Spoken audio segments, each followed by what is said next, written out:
Quebec City, Canada, where they speak French with an amazing accent. Sabotage Studio, where they make retro ninja gaming miracle, The Messenger.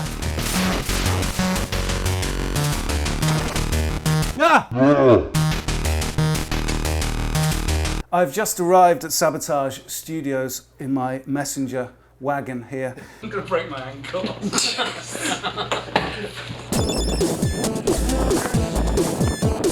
We are in this room within the Golden Throne. We have Thierry, and in the cheap seats we have Martin. Do you like my car? So how long ago did you set up Sabotage? It's been 2.5 years now, I think. Officially, it's April 2016. So you're super young. This Documents. is new. This is our first project, you know, that we're actually gonna ship. So what's The Messenger all about at its heart? So the idea is that you're playing a ninja that has to carry a scroll across a cursed world. Because some demon army came back, and the intro is very much in a no time to explain fashion, you know.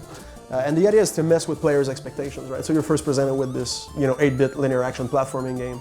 When you think the game is about to end is where it really begins, and so that you get the shift to 16-bit because you're sent into the future, and we support that visually with the other rendition of the world. So everything, the music, the animation.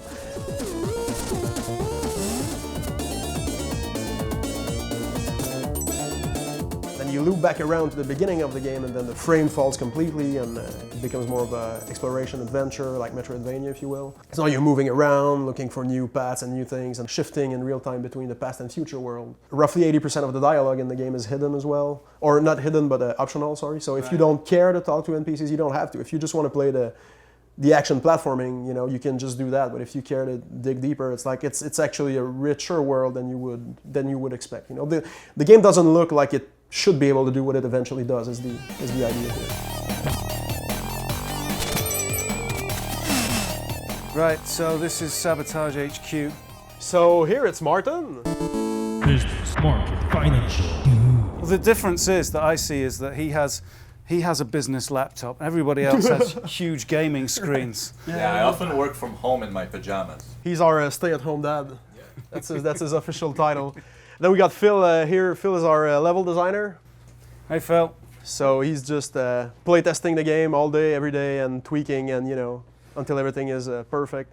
Here we have Mick, who's our level artist. But he's actually he's so ninja that he's actually invisible. No, he's here right now. You just can't see him. Yeah. Whoa. Ninja's back. Yeah. He just appears randomly 1 hour every day. The rest of the time he's invisible. Yeah. Wow, that's some mad skills. Then over here we have character animators, so Jean-Luc and Savannah. And they're doing all things animation, character, Over here is Sylvain. Sylvain is our master coder. What I like about your desk is you have a very interesting flavor of who you are from this. We've got fairy lights, which is, shows a certain party spirit, I think. We've got playing cards, 3 packs of playing cards. You're a gambler. And mustard, so he likes it spicy. We could go on a first date now, I'm ready. Yeah. Whatever you want. So what's happening in here, Thierry? That's top secret. If I tell you, I'll have to kill you after. Okay. Yeah. Bye, ninjas.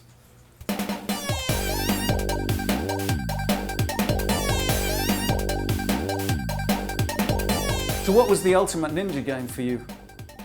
Whoa! Well, so Ninja Gaiden 2 on NES has to be the one. Was that the benchmark? That's where it all started? Oh, that's where the love affair. Yeah. It's like an excuse to take a deeper look at all these games that I love, And it's like, this still makes sense, this doesn't really make sense, and it's kind of like a pruning process, if you will, of like what do we improve and what do we leave aside, and then it's like, hey, we're proposing this, because the main thing we miss is being 9 years old, right? It's not stiff controls and repetitive music, right?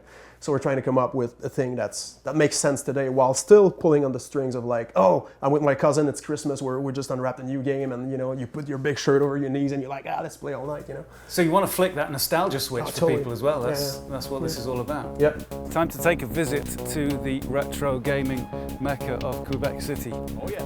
La Planque. Here we are.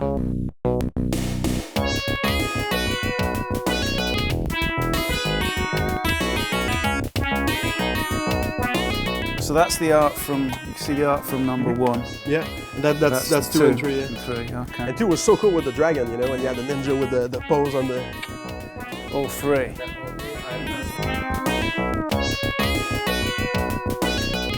This is the best-selling console this month in the world, the NES Classic Mini with over 30 games. Ninja Gaiden, Super Mario 3, Castlevania. Good retro stuff. Tell me what happened to you at Bit Summit. Bit Summit is in Kyoto, Japan, right? It's an indie games. Festival. Yeah. So you were looking for validation from Well, the motherland of ninjas. What do they think about that? Yeah. I mean, first of all, people there really liked it. Yeah. Some people seem to be very surprised that we were excited about ninjas. That's the funniest thing that happened. It's like, why a ninja? Are ninjas cool in Canada? I'm like, are they not cool anywhere? I actually had to explain to a guy, like, no, dude, ninjas are cool. He's like, why though? It's like, I don't know where to begin. And we went and got a small break to have a bowl of rice and some food, during lunchtime. And we got a text Yeah, message eating on the saying, sidewalk. "Hey, the Ninja Gaiden creators are playing right now." So we just ran back to the booth, and there they were, the composer Yamagishi-san and Yoshizawa-san, the creator of Ninja Gaiden. So it was They were the designer, director, and the composer. Yeah. Not bad. Not bad. They were honored. Yeah. Like, I was crying of joy, right? Yeah. These are my heroes from when I was young, and they wanted a picture with us. Did a little bit of pee like come out? For 15 minutes, it disappeared, and at some point we see a picture on Facebook saying, "I've been crying for the last 15 minutes in the bathroom." Yeah, I took a selfie crying in the bathroom. I'm like, yeah, I'm not over this yet. You ready for real poutine? Yeah, well, this is the fuel. This is the fuel for Canadian game developers, right? Oh yeah, oh yeah. Hello, a squirrel! So this is apparently poutine. What exactly am I dealing with here? Come on. It's only 3 ingredients. So it's you got fries, you got cheese curds, and the gravy. So John, how was your first poutine? It was solid. Yeah? Yeah, it was comprehensive. McFly Bar Arcade. Yeah. Retro gaming. Come and have a look at this place.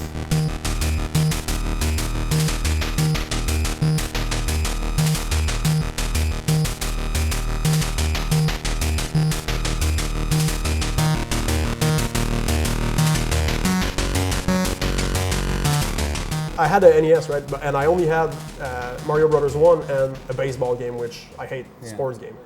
And so just one day randomly, my grandfather just knocks on the door. And he just showed up randomly, right? With a paper bag full of NES games.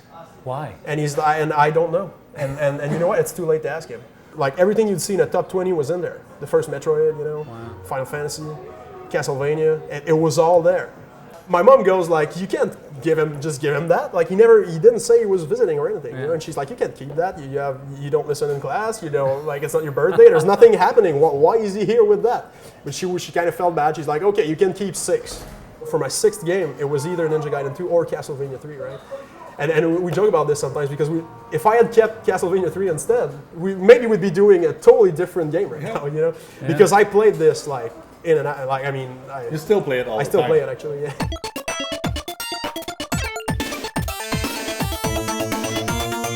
I understand this is where you bring first dates.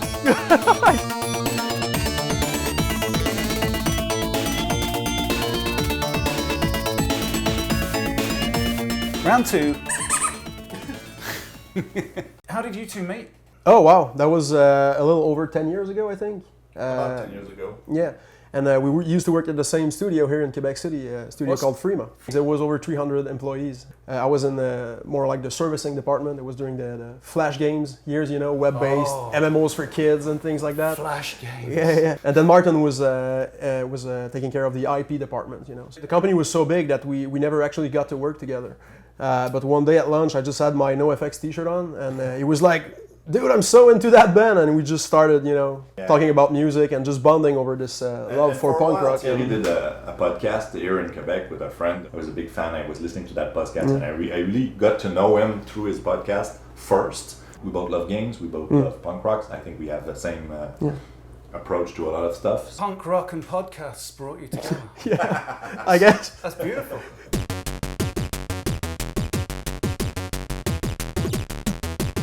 Martin made the big mistake of telling me there was a record store here. We can't walk by.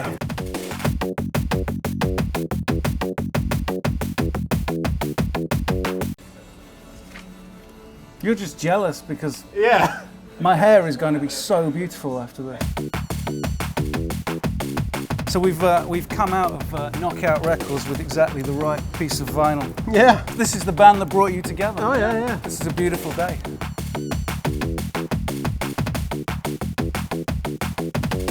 So when you were designing, did you consciously take things that you'd learnt from all these 20, 25-year-old games, 30-year-old games? I mean, What can they teach you? it's hard to tell whether it's conscious or not. I think they teach a lot about simplicity, right? What I like about retro games is that you always have to get to the point right away. You know, you can't hide a lack of fun moment-to-moment gameplay behind, you know, long cutscenes or you know. A lot of people talk about tight controls when they're Yeah. talking about the messenger. Yeah. What does that mean to you? It just you really feel like you're controlling the character, right? And like very little anticipation in the movement. It's not like you turn around and you slow down and then reaccelerate, right? It's like you press left, you're going left. It's on you, right? Because anyone will, your ego will try to blame the system whenever you fail at something, Okay. right? There's no way you can blame the system, right? You died because you got greedy. You wanted to get one more hit Okay. in or whatever, you know? And so then you reevaluate and you try again and you feel that you improved. And we don't ask you for a challenge that's asks for more responsiveness than we're providing, you know? Like there's a margin at the beginning of every new screen where there's no enemy, no dangers. You know that you can keep running and analyze the dangers and execute them without stopping. It's not like, oh, new screen, I'll just take a step and then wait because maybe there's something right away, you know? You put a death trap right away before you can read the screen, Yeah. you stop trusting the game, right? And we Because you don't feel you get We cheated. don't want that And- because it's a ninja game, and we want you to be like You've got to keep piling through the levels. fly through. It's that like damn press forest, forward, you know? and with good reflex and timing, you should be able to never let go, right?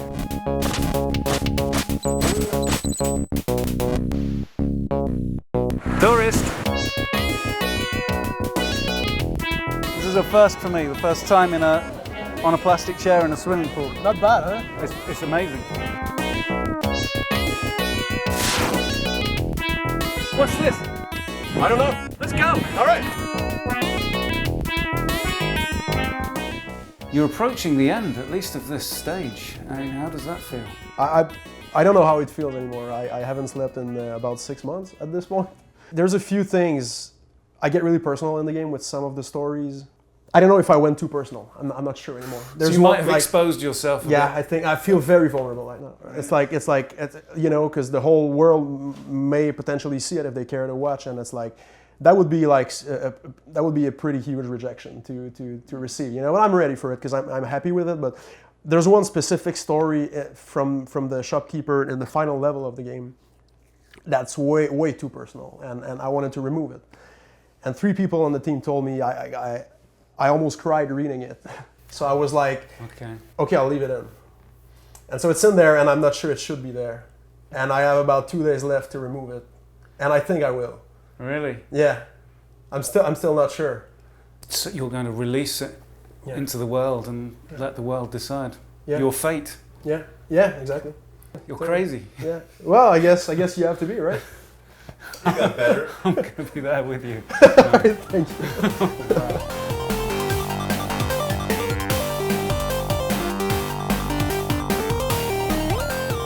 Ninja tourism.